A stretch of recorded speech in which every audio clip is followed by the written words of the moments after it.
자, 이번 영상에서는 25년 9월 고2학평 34번, 37번 지문에 대해서 해설해보는 시간을 가져보겠습니다.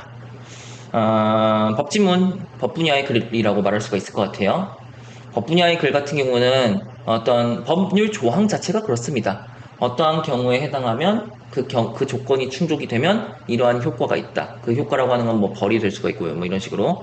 그래서 어떤 조건과 결과, 이걸 좀 파악하는 것. 그리고 그러한 조건이 충족됐음에도 불구하고 그 효과가 나타나지 않는 예외. 그래서 원칙적 어떤 법 조항에서의 내용, 효과, 그리고 예외, 뭐 이런 것들을 잘 구분하는 것이 기본적으로 법 지문에 대한 어떤 우리가 이해를 하는 데 있어서 기본적인 해석의 틀, 뭐 이렇게 말할 수 있을 것 같은데, 일단 해당 지문은 무엇에 대해서 어떻게 설명하고 있을지 한번 보도록 하겠습니다. 일단 문제통에서 먼저 중심 소지 한번 잡아볼게. 일단 대괄호 A에서 알 수 있는 내용은 가장 적절한 거 이렇게 나왔는데, 다 주어가, 선택 지문의 주어가 행정청이네요. 그쵸? 행정청이라고 하는 건 뭐라고 알고 있으면 좋은지 설명해 줄게요. 배경 지식으로 알고 있으면 좋아요. 갖고 계세요. 행정청은 일단 행정기관의 장이라고 생각하면 돼요. 행정기관의 장.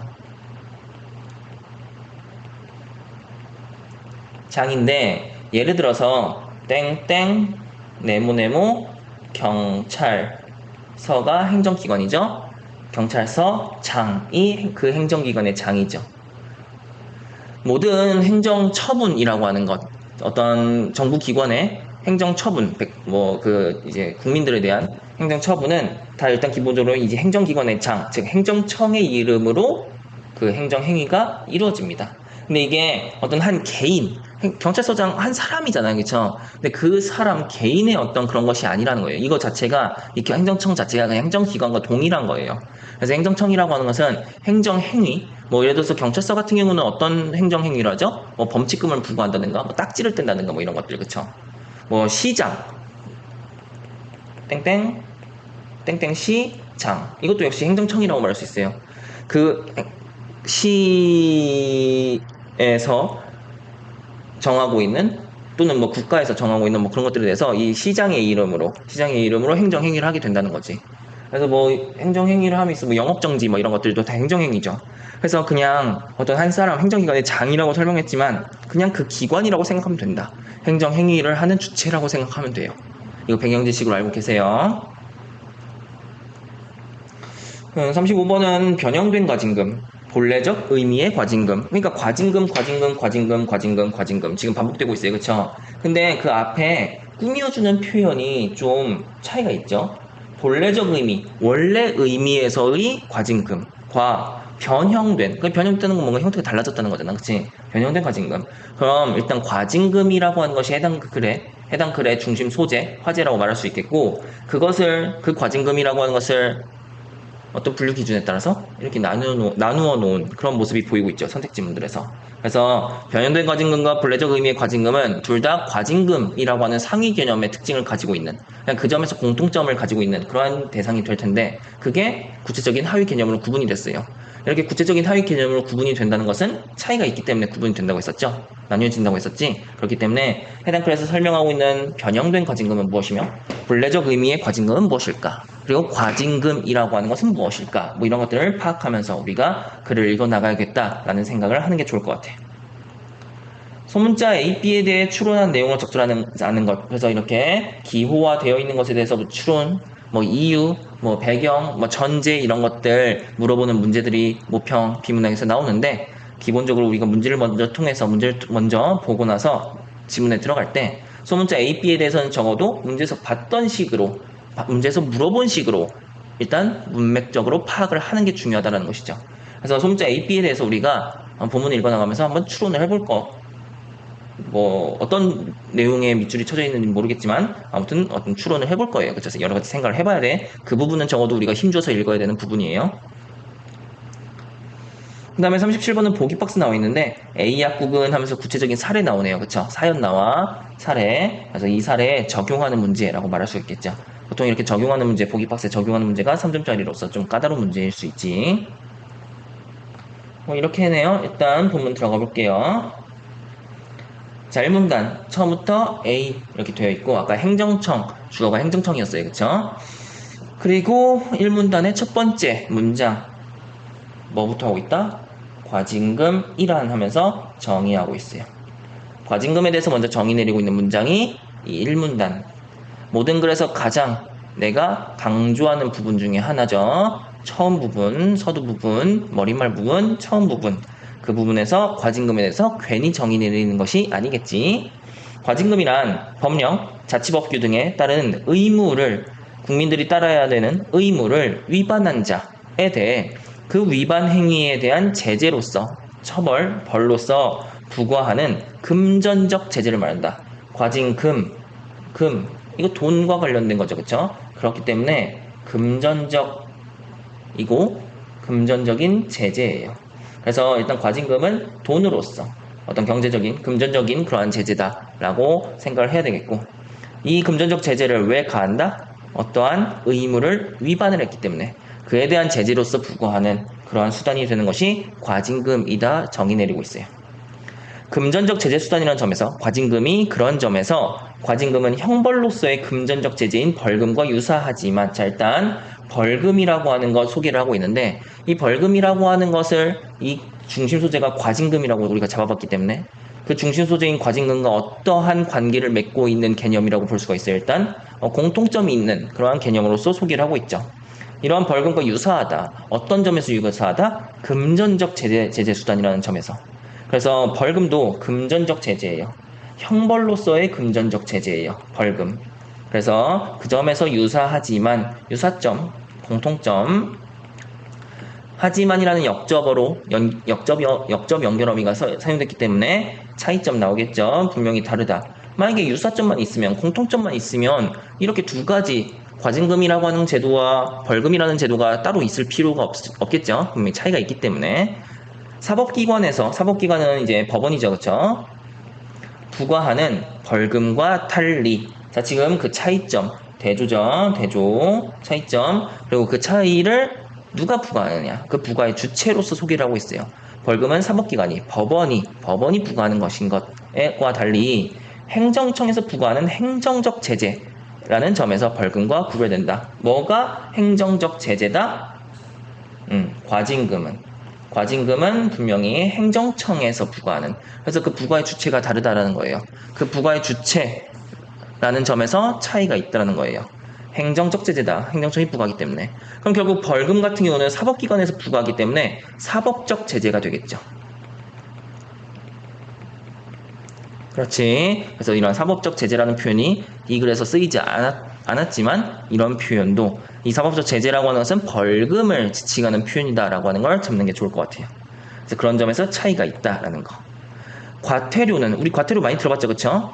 과태료라고 하는 것도 역시 우리가 뭐 잘못을 하면 돈 내는 거라고 생각을 하고 있을 거예요, 그렇죠? 학생들도 경미한, 가벼운 행정법규 위반에 대해 부과하거나 경미한 형사사범이라고 하는 것은 형사법에 따라서 뭔가 범죄를 저지른 자를 범죄자로 만들지 않기 위해 부과하는 반면, 역시 대조 차이점, 그리고 과태료라고 하는 거 소개하면서 결국 이 벌금이라고 하는 것과 과태료라고 하는 것과의 비교 대조를 통해서 해당 글의 중심 소재인 과징금에 대해서 이해시키고자 하는 그러한 설명 방식을 취하고 있다라고 보면 좋을 것 같아요. 그래서 과태료는 이것에 대해서 부과하는 것이다. 이 경미한 형사사범을 범죄자로 만들지 않기 위해서 부과하는 것이다. 그래서 어떤 목적을 드러내고 있는데, 이러한 목적을 가지고 있는 것인 반면 과징금은 특정 법령을 위반하여 얻은 불법적 이익을 환수하기 위해, 그러니까 결국 특정 법령을 위반해서 어떤 사람이 이익을 얻었어. 근데 그게 특정 법령을 위반해서 얻은 이익이기 때문에 불법적 이익이 된다는 거죠. 그 불법적 이익, 이 사람이 그 이익을 그대로 누리도록 하면 되겠어요? 안 되겠죠? 아유, 벌레가 날아다니네. 안 되겠지. 그래서 그 이익을 반드시 빼앗아야 돼요. 환수한다는 건 되돌려 받는다는 거지. 그래서 불법적 이익을 환수하기 위해서 목적, 그래서 부과하는 경제적 제재다라는 거예요. 그래서 과태료라고 하는 것과 또 역시 마찬가지로 언뜻 보면 유사해 보이는 점이 있지만 목적이 좀 차이가, 목적적인 측면에서 차이가 있다라고 하는 것을 우리에게 설명해 주고 있어요. 또한 그것뿐만이 아니라, 이런 차이만 있는 것뿐만 아니라 이러한 차이도 있다. 순저보니까 경미한 형사사범에게 부과하는 과태료의 경우 앞에서 설명했다시피 행정청에서 우선 부과한 후에 자 부과 주체는 동일해요. 그쵸? 부과 주체는 동일하다.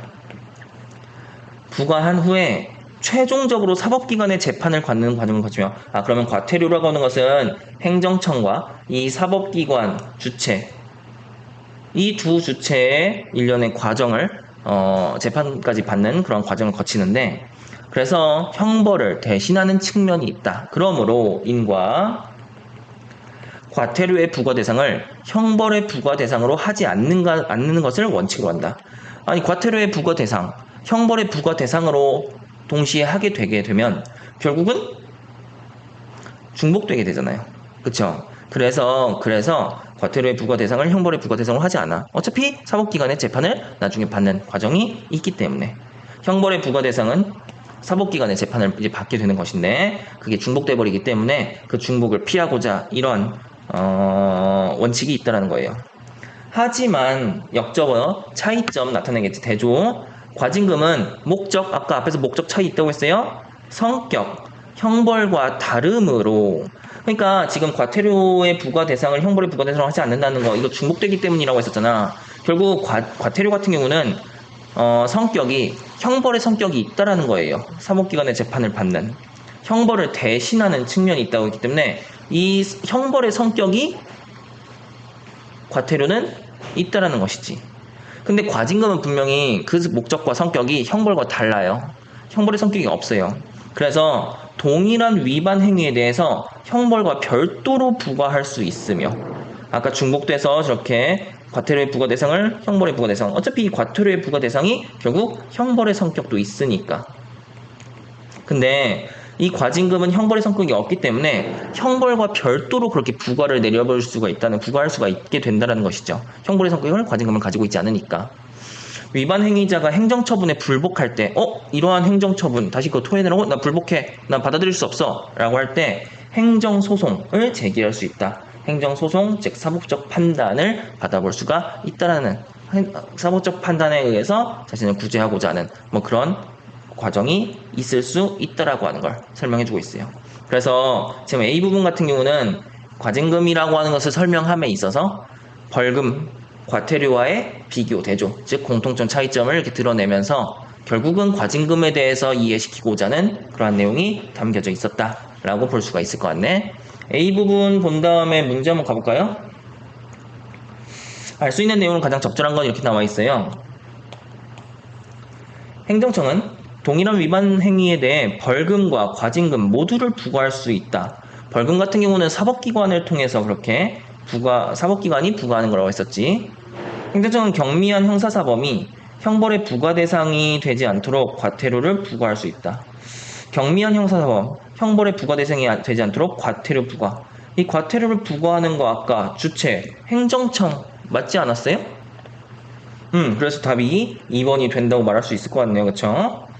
특정 법률 위반에 얻은 불법적 이익을 환수하기 위해서 이러한 목적을 가지고 있는 건 과징금이었고 행정청은 경미한 행정법규를 위반한 행위자에게 형벌로서의 금전적 제재를 부과할 수 있다. 형벌로서의 금전적 제재를 부과하는 그 벌금이죠. 이거. 벌금 부과 주체는 사법기관이었고 과징금의 목적이 형벌과 동일하기 때문에 과징금의 목적이 형벌과 동일하다. 그렇기 때문에 사법기관의 재판을 거치지 않고 과징금을 부과할 수 있다. 과징금의 목적이 형벌과 동일하다고? 아니지 않아요? 그쵸? 그쵸? 아까 우리 내용 본 거에 이제 비춰보면 아니라고 말할 수 있죠. 그쵸? 그래서 일단 답이 그렇게 나왔다고 말할 수 있겠네요. 이 문단 가볼게요. 현행법상에서 과징금 제도는 여러 가지 유형으로 규정되어 있지만 큰 범주에서 그 유형을 경제적 이익 환수 과징금, 영업정지 대체 과징금 등으로 나눌 수 있다. 자, 지금 과징금 제도를 이 두 가지로 나눴어요. 경제적 이익 환수 과징금이라고 하는 것과 영업정지 대체 과징금 이렇게 둘로 나누는 이유는 상위 개념이 과징금 제도라고 하는 상위 개념이 구체적인 하위 개념을 나누는 이유는 차이가 있기 때문이라고 했었지. 그치? 자, 이 차이, 어떤 점에서 차이가 있는지 그것을 이제 파악을 해야 돼요. 그 분류 기준, 그 구분 기준을 먼저 파악을 하고 그에 따라서 이 둘 간에 이러한 점에서 차이가 있다라고 그렇게 독해를 해나가는 것이 바람직한 독서법이라고 했어요. 경제적 이익 환수 과징금 첫 번째 거. 불법 행위로 얻어진 경제적 이익을 환수하기 위한 제도. 그래서 말 그대로 이게 축자적 의미죠. 이 개념 자체가, 이 과징금의 이름 자체가 경제적으로 이익을 얻은 것을 돌려받는다, 빼앗는다, 그런 측면의 과징금이다 라고 말해주고 있는 거라는 거지. 그래서 불법 행위로 얻어진 경제적 이익, 그것을 환수하기 위한 제도, 목적, 이 과징금의 목적, 위반 행위에 대한 제재로서의 성격과 부당 또는 불법적 이익을 환수하거나 박탈한다는 경제적인 성격을 함께 가지고 있다. 자, 경제적인 성격을 함께 가지고 있다라고 하는 거. 그러면 어떠한 성격과 더불어서 위반 행위에 대한 제재로서의 성격 플러스 경제적인 성격까지 가지고 있는 것이 바로 이 경제적 이익 환수 과징금이네요. 기본적으로 과징금이기 때문에 위반 행위에 대한 제재로서의 성격이 있다는 것은 기본적으로 앞에서 설명했던 과징금에 대한 정의에서 우리가 잡아볼 수가 있었던 내용이었잖아요. 자, 하지만 역접어 앞에 나왔던 이러한 두 가지 성격을 함께 가지고 있다 다음에 하지만이 나왔어요. 어떤 점에서 상반된 내용 또는 뭐 문제 제기를 할 수도 있을 것 같은데 볼게. 전자의 성격은, 즉 첫 번째 성격, 위반 행위에 대한 제재로서의 성격은 모든 제재 처분이, 제재를 하는 그러한 처분은 다 갖고 있는 성격이 되겠지, 당연히. 위반 행위에 대해서. 그 의무를 위반한 행위에 대해서 제재하는 성격은 제재 처분이라면 모두 다 가지고 있는, 일반적이고 보편적으로 가지고 있는 성격이라는 거죠. 그래서 모든 제재 처분이 가진 공통점이므로 인과 본래적인 특징은 이 과징금의 경제적 이익 환수 과징금의 본래적인 특징은 후자의 성격, 즉 그 경제적인 성격, 즉 불법, 부당 또는 불법적 이익을 환수하거나 박탈한다는 그러한 경제적인 성격의 이 과징금의 본래적인 특징은 있다라는 것이죠. 있으며 이런 측면에서 이 유형을, 즉 여기서 유형이라고 하는 것은 유형을 두 가지로 나눴죠. 첫 번째 유형을 본래적 의미의 과징금이라고 말할 수가 있다는 것이죠. 이 유형의 과징금, 즉 본래적 의미의 과징금이라고 하는 것은 불법적 이익의 환수를 목적으로 한 기존의 몰수, 추징제도, 이것들 다 빼앗는 거예요. 그런 제도예요. 그러한 제도들이 복잡한 형사 절차로 인해 집행 과정에 어려움이 많다는 점을 고려하여 환수 절차의 효율성을 높이기 위해 도입되었다. 그러니까 이 몰수 추징제도, 기존의 몰수 추징제도, 이것도 어떠한 의무를 저버린 자가, 의무를 행하지 않은 자가 불법적 이익을 얻게 되었을 때 그것을 빼앗는 과정, 빼앗는 제도인데 이 제도들은 형사 절차라는 거지. 그리고 그 형사 절차라고 하는 것이 굉장히 복잡한 일련의 과정이 필요하다는 것이죠. 그래서 집행 과정에 어려움이 있어요. 효율성이 떨어져요. 그 효율성을 높이기 위한 제도로서 기능하게 된다. 그러한 점에서 장점이 있고 그런 점에서 효용이 있다는 것이죠. 그래서 그 환수 절차, 즉 빼앗는 절차의 효율성을 높이기 위한 제도로서 도입이 되었다는 거예요. 그래서 이 지금 경제적 이익 환수 과징금이라고 하는 것은 환수 절차의 효율성을 높일 수 있는 그러한 효용이 있는 과징금 제도네요. 영업정지 처분은 영업의 전부 또는 일부를 정지하는 행정처분인데 지금 영업정지 처분이라고 하는 행정처분을 지금 소개를 하고 있어요. 정의죠. 행정청은 영업허가 등의 수익적 행정행위, 그러니까 영업을 허가하게 되면 어떤 사람한테 그 영업 허가해줄게 라고 하는 행정처분을 하게 되면 그 사람이 이제 이익을 얻게 되는 거니까 그 영업을 통해서 이익을 얻게 되니까 수익적 행정행위죠. 그래서 수익적 행정행위를 집행한 후 영업정지라는 강력한 제재수단을 통해 행정상의 의무를 위반한 영업자를 관리하고 제재할 수 있다라고 나왔어요. 그래서 지금 영업정지 처분이라고 하는 걸 소개를 하고 있어요. 영업허가 내준 다음에 이 사람이 그 영업허가를 내줬다라고 하는 것은 일련의 어떤 기준, 일련의 어떤 법령, 규칙, 그것에 따라서 영업을 제대로 잘 할 거라고 기대를 하고 생각을 하고 그렇게 영업허가를 내줬던 것인데 얘가 그 의무를 저버려요. 얘가 그 의무를 행하지 않아. 그러면 영업 허가를 해줄 이유가 없게 되는 것이죠. 그래서 영업의 일부 또는 전부를 그냥 정지시켜버린다는 거지. 그게 제재 수단이 되는 거고 그거 따라, 그 규칙 따라, 그 법령 내용 따라, 그거에 따라서 영업해. 라는 거니까. 그래서 제재 수단인데 그렇게 함으로써 행정상의 의무를 위반한 영업자를 관리하고 제재할 수 있는 그러한 수단이 되는 것인데 영업정지 처분이라고 하는 것이. 하지만 문제 제기하겠죠. 영업정지로 인해 공공의 편익이 감소할 수가 있어. 의료, 복지 분야 등 공공의 편익에 중대한 영향을 미치는 영업에 한해 조건이죠. 공익적 관점에서 영업은 계속하게 하고 의무 위반에 따른 영업정지 처분에 가름하는 걸 대체할 수 있는 영업정지 대체과징금이 도입되었다. 영업정지 대체과징금. 지금 이건 두 번째 유형이었어요. 영업정지 대체과징금. 그쵸? 그러니까 지금 영업정지 처분이라고 하는 것을 왜 산문단의 첫 번째 내용으로서 담았느냐.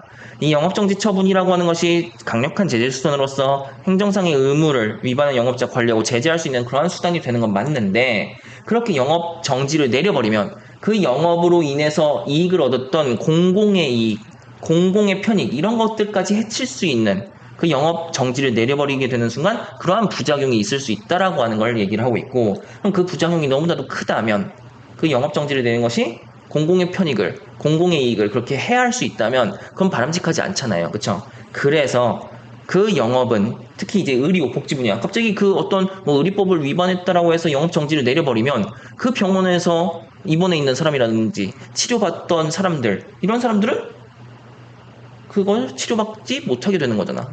그쵸? 그래서 그 공공의 편익이라고 하는 더군다나 이건 이제 생명, 뭐 신체상의 어떤 이런 것들, 뭐 정신적인 이런 것들, 아무튼 이런 것들에 대해서 피해가 굉장히 크기 때문에 영업은 계속하게 하고 대신 돈으로 그 영업 정지 처분에 가름하는 영업 정지 처분에 대신 그 정도가 될 수 있는 그런 과징금을 그냥 때려버린다는 것이지. 이 유형의 과징금은 본래적 의미의 과징금의 성격도 띠고 있지만 영업정지 처분을 가름하여 대신해서 과징금을 부과한다는 점에서 변형된 과징금이라고도 한다는 것이죠.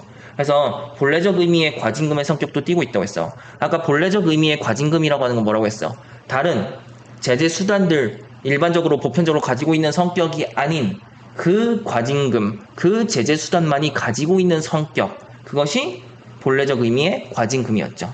그래서 지금 이 영업정지 대체 과징금이라고 하는 것은 결국은 그 목적이 또는 그 수단이 영업정지 처분이라고 하는 것 대신 하는 것으로서 영업정지를 원래 시키는 것인데 그게 공익적 관점에서 영업을 계속하게 하고 그래서 이제 그 과징금을 통해서 그 제재를 이제 실현하게 되는 것이었는데 근데 영업정지 처분이라고 하는 그 행정행위 그 영업정지라고 하는 행정행위 대신 돈으로 경제적인 것으로서 그렇게 부과하기 때문에 형태가 달라졌다는 거예요. 그래서 이제 변형된 과징금이라고도 한다는 것이지.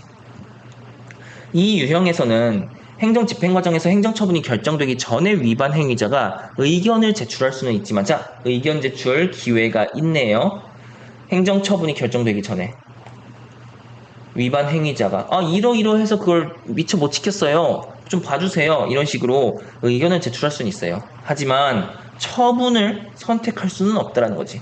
저 이 처분 받을게요. 그럼 없고 공익성 판정에 대한 민원 등 처분의 결정에 불복하는 경우가 많아 행정 집행 과정에서 어려움이 발생할 수 있다 이렇게 나와 있네.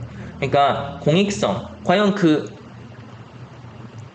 영업 행위가 공익성이 있느냐라고 하는 것에 대해서 민원 등이 있을 수 있고 그 처분의 결정에 불복하는 그런 경우들이 많다. 이런 현실적인 어려움들이 많아서 행정 집행 과정에서 어려움이 발생한다는 거죠. 이 때문에 즉 행정 집행 과정에서 어려움이 발생할 수 있기 때문에 실제 행정 집행의 효율성, 그러니까 행정 집행 왜 해요? 행정행위 왜 해? 왜 집행해? 그 행정적 목적을 달성하기 위해서 그 행정행위로 인해서 얻을 수 있는 어떤 목적을 달성하기 위해서 그 행정 집행을 하는 것이잖아. 그럼 효율성이라고 하는 것은 그 행정 집행의 목적이 달성되는 걸 높여야 되는 것인데 그것을 고려해 위반 행위자에게 처분의 명시적인 선택권을 부여해야 한다는 주장과 공익적 성격이 적은 영업이 처분받은 영업 정지에 대해서도 과징금을 도입해야 한다는 주장이 현행 제도를 보완하기 위한 의견으로 제시되고 있다.